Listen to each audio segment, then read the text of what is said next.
Assalamualaikum warahmatullahi wabarakatuh.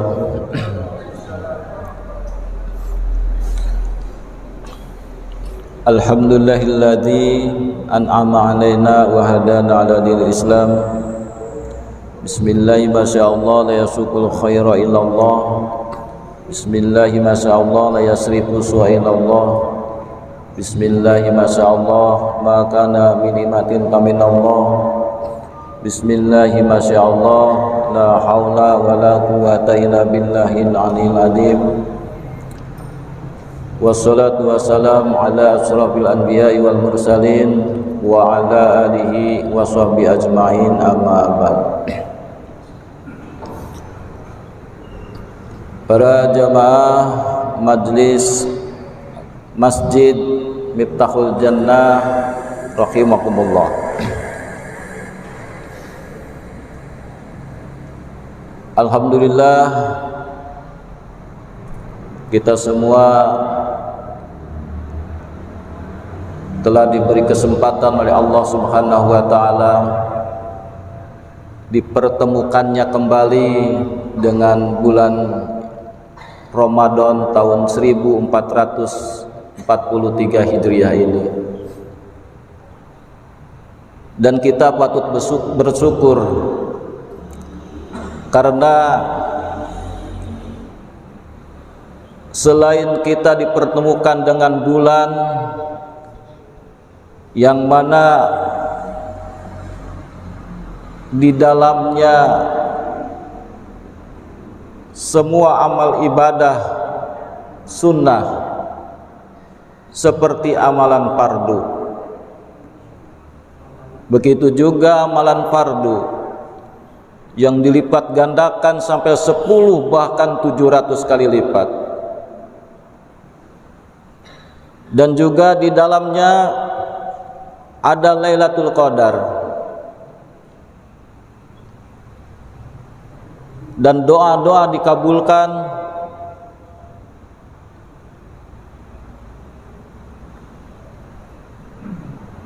sepuluh hari pertama di dalam bulan Ramadan Allah menurunkan rahmat, dan 10 hari kedua Allah menurunkan maghfirah, dan 10 terakhir di bulan Ramadan Allah membebaskan dari siksa api neraka.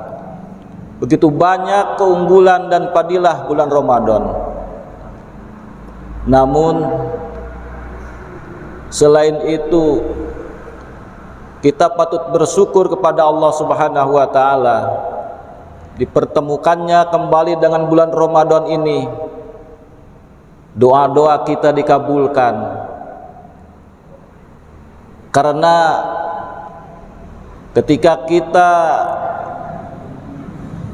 di bulan Ramadan yang kemarin kita selalu memohon kepada Allah Subhanahu wa taala semoga kita dipertemukan kembali dengan bulan Ramadan. Alhamdulillah, doa kita dikabulkan oleh Allah Subhanahu wa taala. Selain itu pula bahwa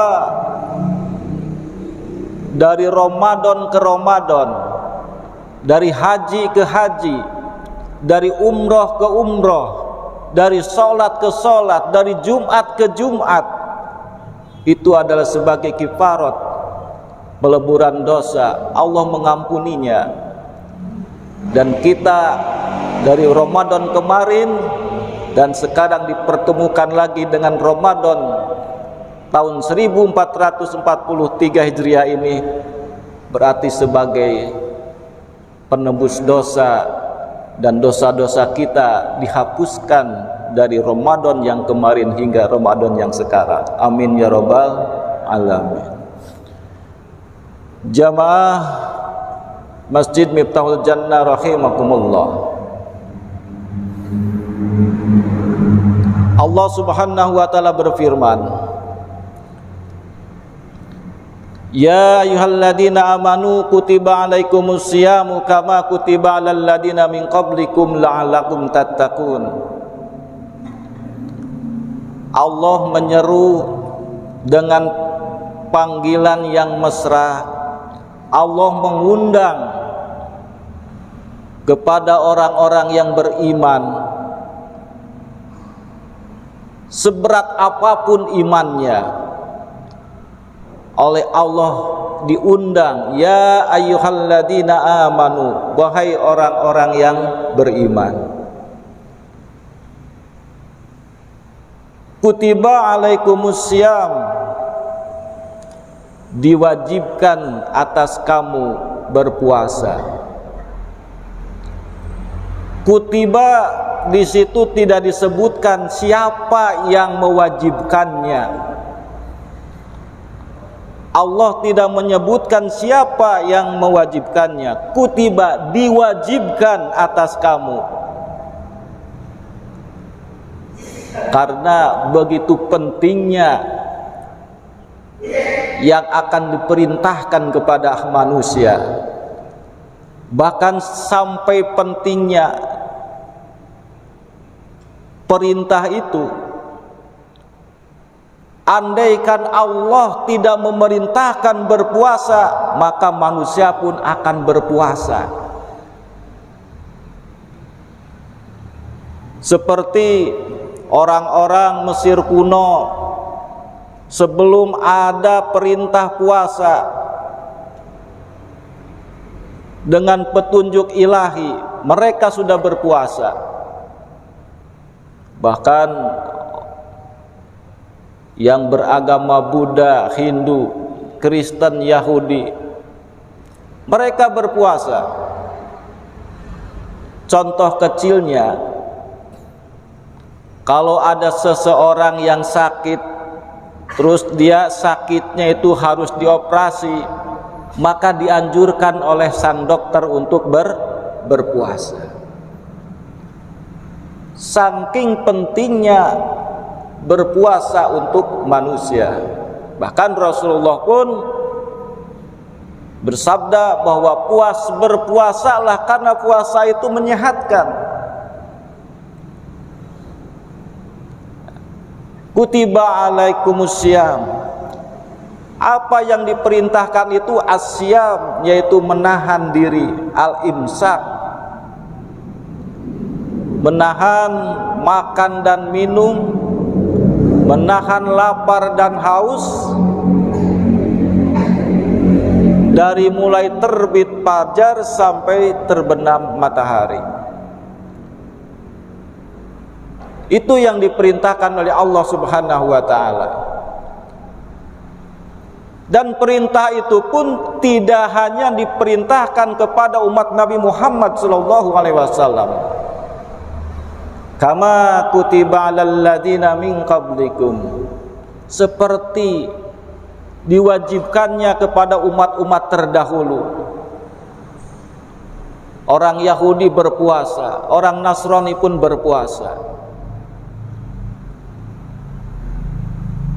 Untuk apa puasa ini? Tujuan puasa yaitu la'alakum tattaqun, membentuk jiwa yang bertakwa supaya kita bertakwa. Bahkan semua amalan soleh kita seperti sholat, zakat, puasa, bahkan haji kita, membaca Al-Quran kita, sedekah kita, la'alakum tattaqun, supaya kita bertakwa. Apa itu takwa? Para ulama mendefinisikan bahwa takwa itu adalah melaksanakan perintah Allah dan menjauhi larangannya. Untuk terhindar dari siksa baik di dunia maupun di akhirat. Takwa itu untuk meraih kebahagiaan di dunia maupun di akhirat. Itulah yang disebut dengan takwa. La'allakum tattaqun. Jamaah Masjid Miftahul Jannah rahimakumullah.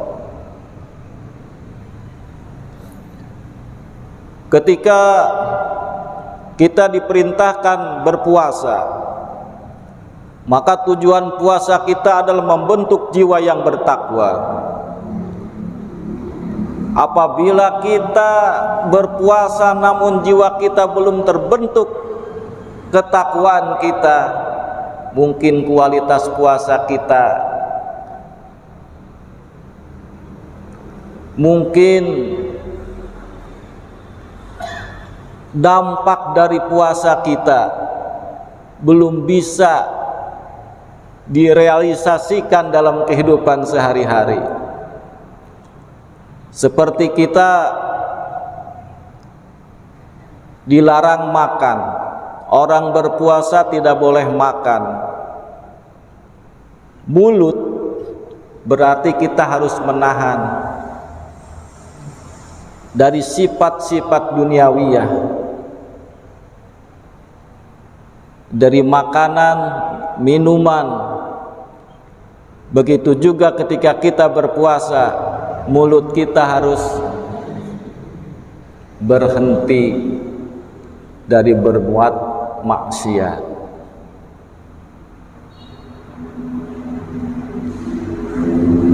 Dan itulah bahwa semua ibadah kita itu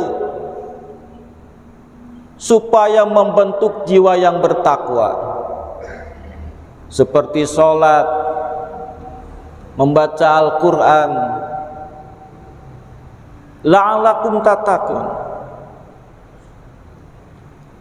Dari sholat kita sehingga membersihkan jiwa kita, maka akan terwujud akhlakul karimah. Karena akhlak karimah itu secara spontanitas realisasi dari ibadah kita. Akhlakul karimah tidak mempertimbangkan untung dan rugi. Contohnya, kalau kita bertemu dengan saudara, dengan teman, dengan tetangga, dan lain sebagainya, lalu kita bertanya, Assalamualaikum, atau mau kemana, gitu. Karena dia itu tidak pernah bertanya kepada kita, sehingga kita itu ngapain ditanya, dia juga nggak suka nanya sama kita kok. Nah, itu mempertimbangkan untung dan ruginya. Tapi akhlakul karimah nggak seperti itu. Meskipun mereka membenci kita, tapi kita tidak membenci mereka.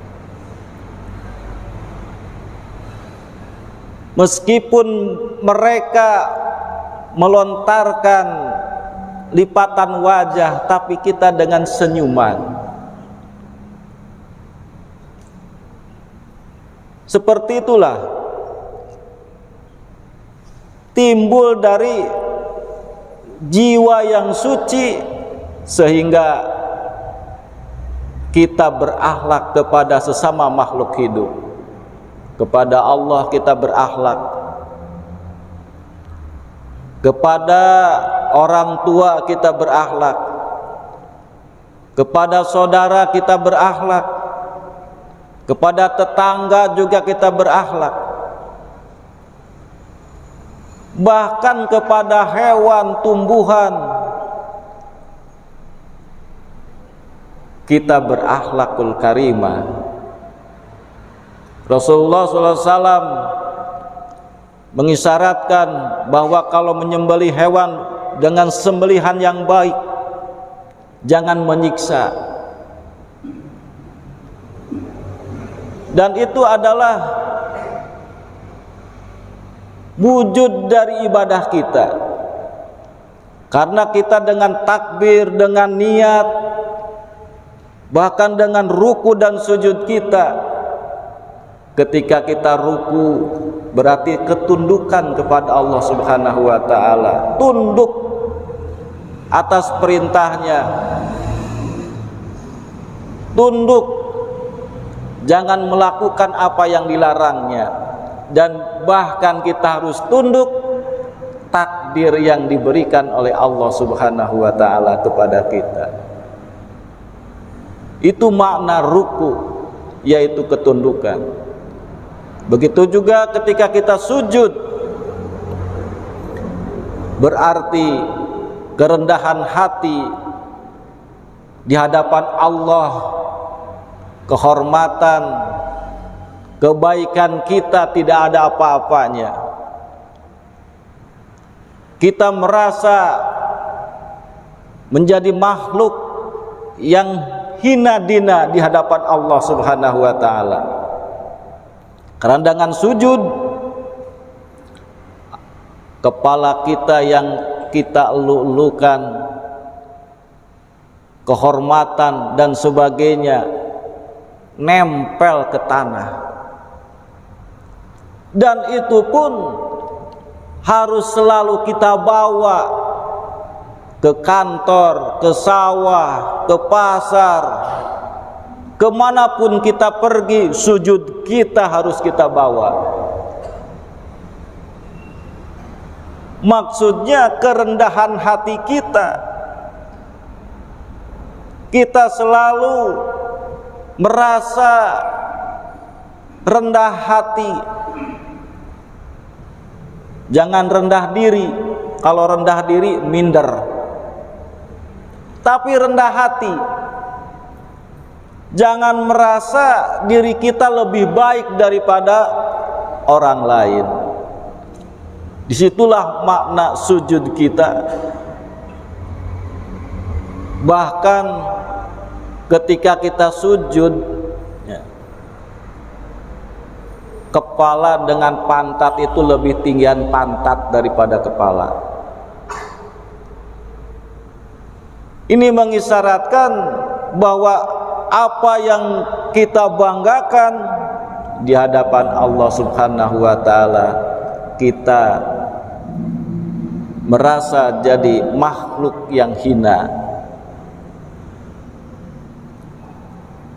Jamaah Masjid Miftahul Jannah rahimakumullah. Itulah makna puasa kita.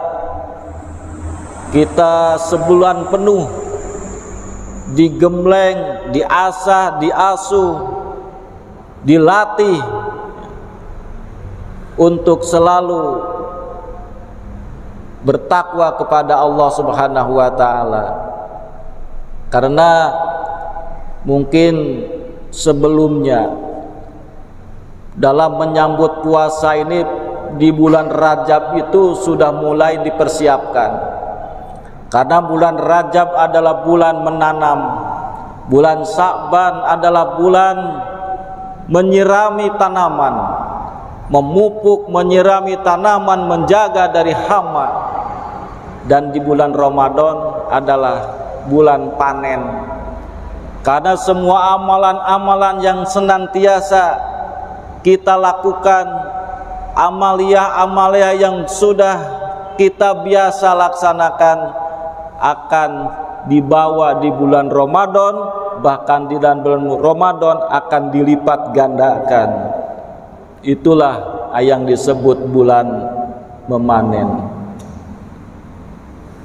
Di bulan Rajab kita sudah dipersiapkan, karena dengan berdoa Allahumma barik lana fi Rajaba wa Sa'bana wa baligna Ramadana. Memohon kepada Allah supaya kita diberi keberkahan di bulan Rajab dan di bulan Sa'ban, dan dipertemukan kembali dengan bulan Ramadan. Semoga kita termasuk orang-orang yang beruntung dipertemukan dengan bulan Ramadan, karena kata Nabi bahwa beruntunglah atau merugilah orang yang dipertemukan dengan bulan Ramadan tapi dosa-dosanya tidak diampuni.